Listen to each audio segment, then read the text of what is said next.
Welcome back to Joe Stunner Boxing. Worst decision of the year, at least that I've seen, was the first fight between O'Shaquie Foster and Robson Conceicao. Conceicao won a split decision, inexplicable in my opinion. I thought Foster was a clear winner. So it was obvious that a rematch was on the cards, was really demanded.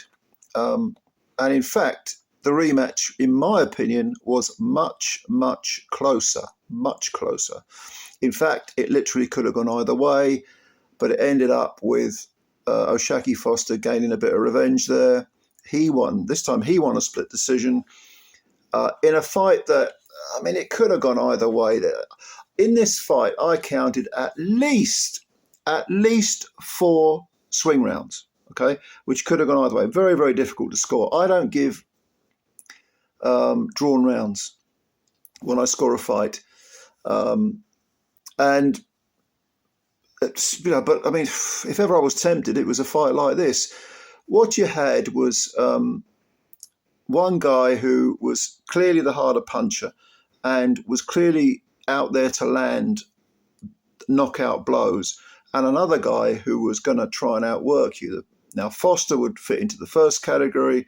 Conceicao, with his output, definitely in the second category. And that bears repeating, because Conceicao, in his first fight with Foster, his output was meagre, and he just didn't seem to be landing enough to win the rounds, which is one of the reasons why I thought it was so inexplicable that he won that first fight. On this occasion, this is a guy of 36, by the way, and he won that title at his 4th attempt. He came in this fight with 19 wins, 9 KOs, so he's not a big puncher, 2 defeats on points and a draw. One of those world title fights was against Emmanuel Navarrete, where he got a majority draw. He also lost to Shakur Stevenson, Oscar Valdez, 12-round unanimous decisions. So he looked like he was going to be the nearly man, and then he gets what I consider to be a gift against Foster. And so in this rematch, he seemed determined, almost as if he was offended that people should have said you were given a gift. He came out and he was looking to outwork Foster from the off. Now, Foster came out southpaw, or he spent most of the first 2 or 3 rounds in a southpaw stance. And then he switched up. He turned orthodox. Conceicao is also an orthodox fighter. And Foster is actually listed as an orthodox fighter, but they're both orthodox. But Foster, to start with, was, spent most of the first couple of rounds as a southpaw. And I thought he was having some success but it was very noticeable that Conceicao was putting the heat on him. His attitude was, I'm going to outwork you for every minute of every round. That seemed to be his attitude. And he was very, very aggressive. And I have to say, even though he didn't get the decision, this is probably the best Robson Conceicao I've seen. I haven't seen all his fights. I've seen all his world title fights. And it was almost a revelation at what he was doing, because he continued with this sort of high output, high octane, come forward, very aggressive, determined to fire the first punch and land the last one. And Foster, for the first 3 rounds, I thought was all at sea. It's not that he was doing anything wrong. It's just that he was always a punch behind, always a step behind. Conceicao seemed to be the one being the most proactive, moving in quicker, moving in and out quicker. So he'd move in, land his punches, and then get out of dodge. You know what I mean? And Foster was struggling a little bit to sort of find a rhythm, to find the range, but he did pick it up as the fight went on. I still felt he was looking for the one punch a bit too much, although it was noticeable as the fight progressed that he was winning rounds, probably because of the weight of punch, because he was suddenly able to get into range and land enough blows to maybe offset Conceicao's work rate and sort of put him back in his box, contain him a bit more. But like I say, especially some of the middle rounds were very, very, very difficult to score. The fight progressed. neither man was cut. Foster, towards the end, I mean, 10th or 11th round, shook his right fist as if he'd injured it, but he still carried on punching because you were thinking, because I had Foster kneed in the last 2 rounds to win the fight, and I actually gave him the last 2 rounds. In the 11th round, he actually shook Conceição quite considerably. Conceição wasn't on rubber legs, but he was definitely buzzed a bit. I thought the final round, Conceição came back and was much, much better. And I still gave Foster the round. I thought he edged it. But again, the work rate of Conceição, he wasn't...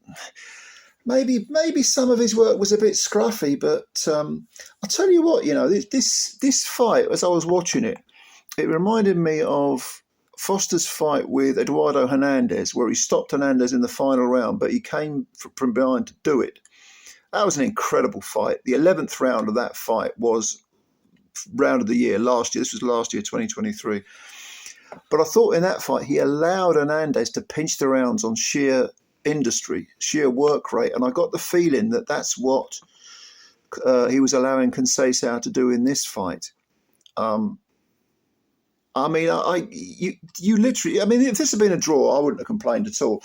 The judges, 2 of the judges had it 115, 113 for Foster. One had it 115, 113 for Conceição. And I haven't got a problem with either of those scores. Maybe a draw would have been a fair result. It's now 1 each. And I made a video about trilogies last week saying, when are they necessary? And someone quite rightly pointed out and said in my comment section and said, some aren't, like Lennox Lewis and Oliver McCall wasn't, that Lennox Lewis and Hasim Rahman wasn't. Robson Conceição and Ashaki Foster, I would say, definitely is in need of a third fight, because I just think that these guys are so evenly matched. The first fight, from aesthetically, wasn't that great. It wasn't in terms of entertainment. This one was a much, much better fight, a much, much closer fight. And it was strange because afterwards, after the verdict was announced, Conceição was like, he was laughing. He was like, he just lost his title, but he's like, well, and he was interviewed and it was translated, and he was saying, well, I thought I did well. I think he stopped short of saying I thought I won the fight, but he was like, I know what I did in there. I did all right. I did well. But he's lost his belt, his title at the first defence. He did say that Foster should show the same level of respect and give him a rematch. And I kind of agree with that. I think we do need to see a third fight. I think it'll be very entertaining. But I think Foster wants unifications instead, which I suppose they all do, don't they? Maybe that's where the money is. But Conceição at 36 now looks anything but finished. He picked up the belt, he lost it. I suppose some people are going to say he can slip into that gatekeeper role, but don't be surprised if he upsets the apple cart again. I think Foster would much prefer to go after the unifications, because he knows that Robson Conceição will always be a handful. Foster himself is 31, so he probably wants those unifications sooner rather than later. But this was a very, very good fight, a very, very competitive, highly skilled fight. And Conceição, who I think was a gold medalist at the Olympics for Brazil, even though he lost, he's carrying on what you might call an Indian summer of a career. I don't think he's ever looked this good, and yet he lost. But I don't know, I suppose it's the law of averages. I definitely thought he lost the first fight and he won it, and now he loses a tight one this time round. But a third fight, if you like action, if you like good matchups, even boxing, you can't complain if there's a third fight. But will there be one? Probably not. He's too much of a handful. High risk, low reward, Conceição. So if you didn't see this fight, try and catch up with it, because it's well worth your time. Let me know what you think about the result. And if you think that, Conceição won, tell me why. If you think Foster won, tell me why. Yeah, just let me know. Let me know what you think. I'll give you comments to read and answer as many as I can. Thanks as always for listening to this. To watching the video. I always appreciate your support for the channel. And if you are new and could subscribe, that would be brilliant. And also hit the like button as well, because they count the likes, so I'm told. All right, ladies and gentlemen, thank you very much, and I will speak to you soon. Bye for now.